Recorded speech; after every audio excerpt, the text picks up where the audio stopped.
decided that you want to do good work. You don't really want to make a business of what you're doing.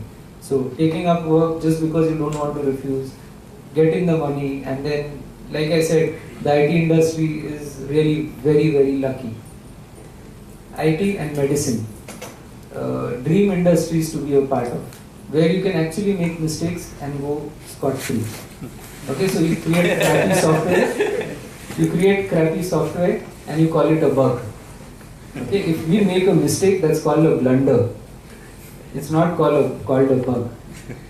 Now, medicine is another profession I've seen very carefully. आमच्या हातात जेवढा आहे तेवढा मी केलेला आहे. पुढे आता देवाच्या हातात.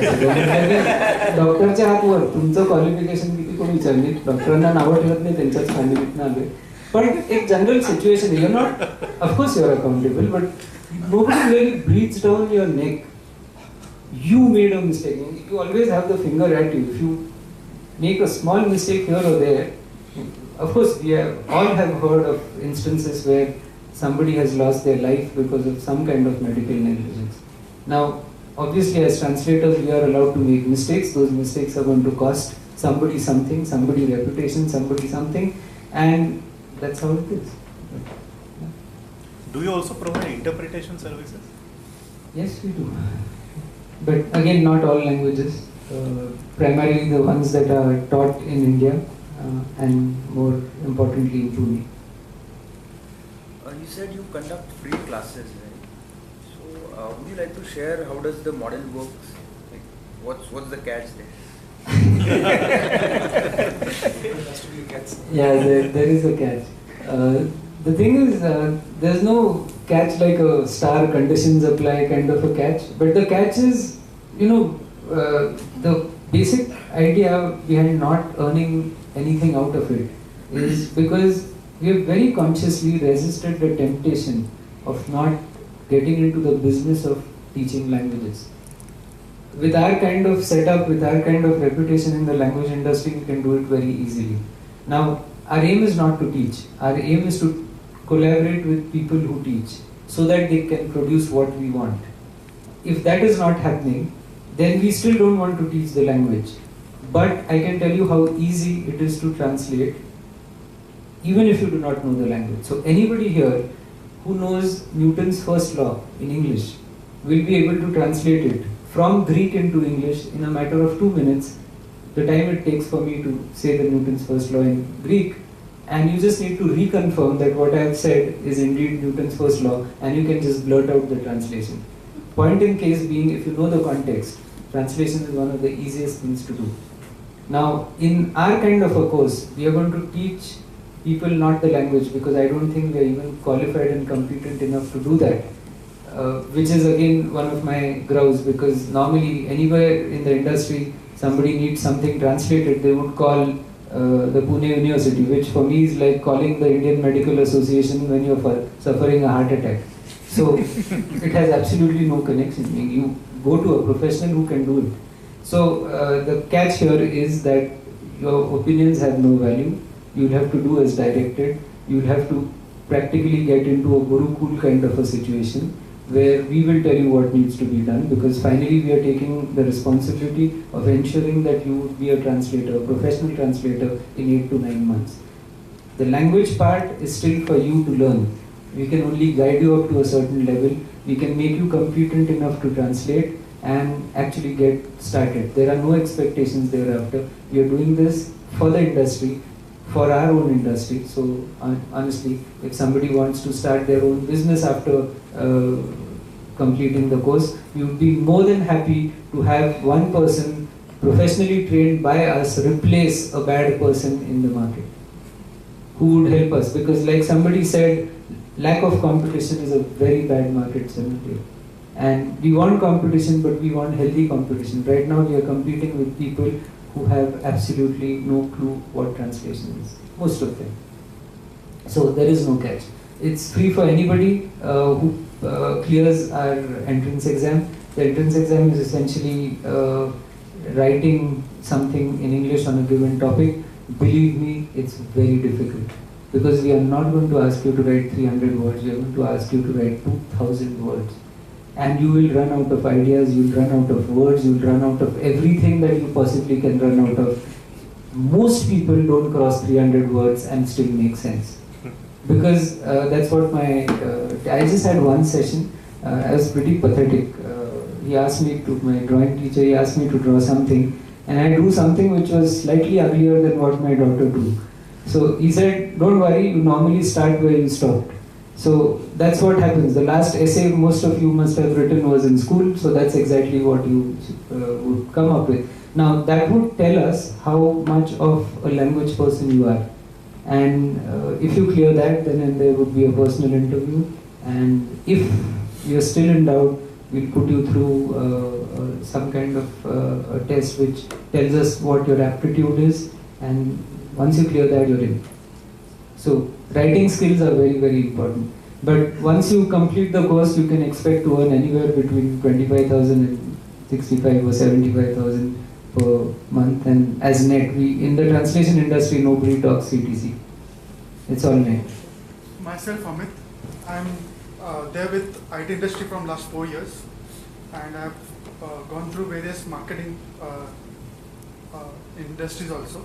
So the question is, why the localization of any language which where we are staying is not done very perfectly? Means it's not there at all, at ground level also. So, and are you doing any stuff for that? Basically for Marathi. If you go education scenario, the education scenario, you don't have any learning material in Marathi, tutorials which are there in, for example, science CDs are there, but all they are in English curriculum. Means that's my question.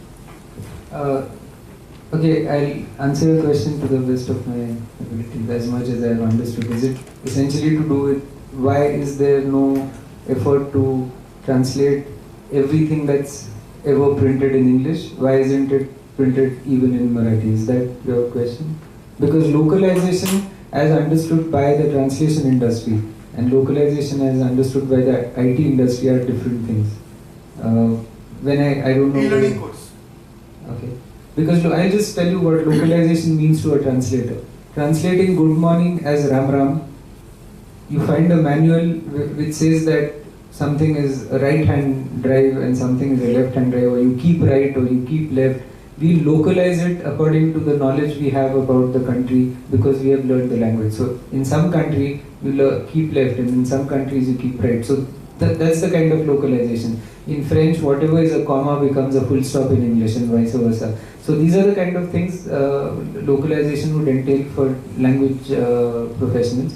For IT people, it's a completely technical thing, GUI and this, that, the other. So because you use the word localization, I didn't quite get your question. But if I understand correctly, are you trying to ask me why is everything not available in Marathi as well?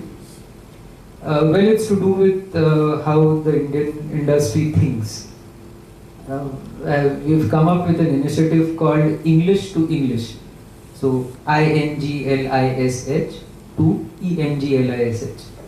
I write an article in Sakar, Saptahik Sakar, and the first part of that article brings out the different mistakes we make.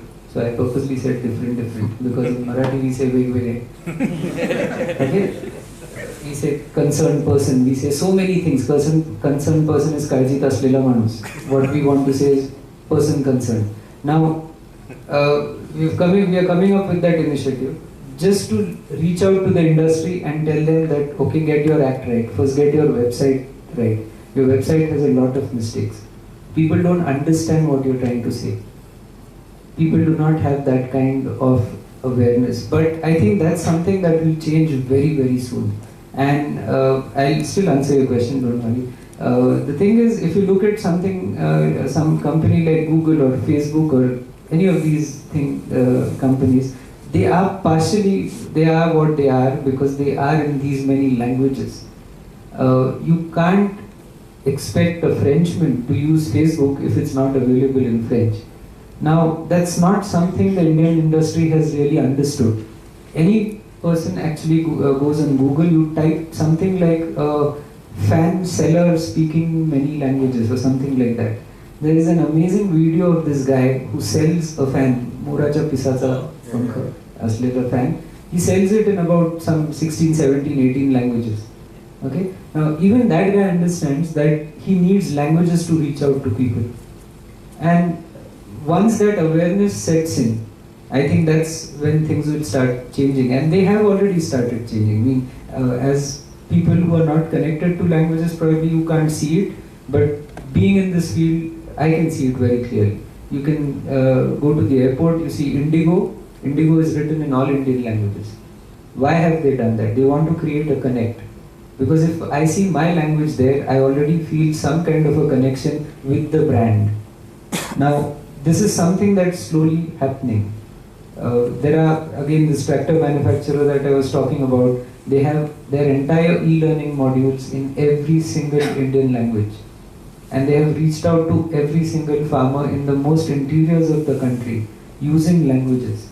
So I guess that's something that will happen, but it will take time. And I think the problem is, to answer your question finally, the problem is people who make or take decisions, they sit in cities.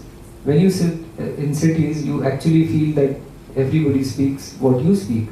But it's that easy. I mean, you're sitting here, you go 20 kilometers in any direction from this point, and you try speaking English, nobody's going to understand you. And nobody really sitting in cities is thinking of how my message, my product, my company, my service is going to reach that person. But since markets are shrinking, it's getting more and more difficult to get new clients because there is competition in almost every business. People are going to feel the need to innovate and come up with new ideas to reach out to people, and this is something that will surely catch on. I would imagine that in a few years from now, a multilingual website should be as common as a business card. I hope I answered your question. Good evening, friends. It's my honor and privilege to propose this evening's vote of thanks. To begin with, I would like to thank our esteemed speaker for the evening, Sandeep Nulkar sir. And there are a lot of things that he said which I'm sure each one of you will take home. What stood out for me, or my takeaway for the evening, was that be the person that, in your field where people will come to you for whatever you're doing. And it was really, really insightful to hear things from you, sir. I also would like to thank Hemant Gondil for facilitating this session. I would also take this opportunity to thank my friend Nisarg over here for introducing and welcoming, introducing TiE and welcoming you all. I would now request Milind Shirsagar, who is the charter member of TiE Pune, to please present a memento to Sandeep sir.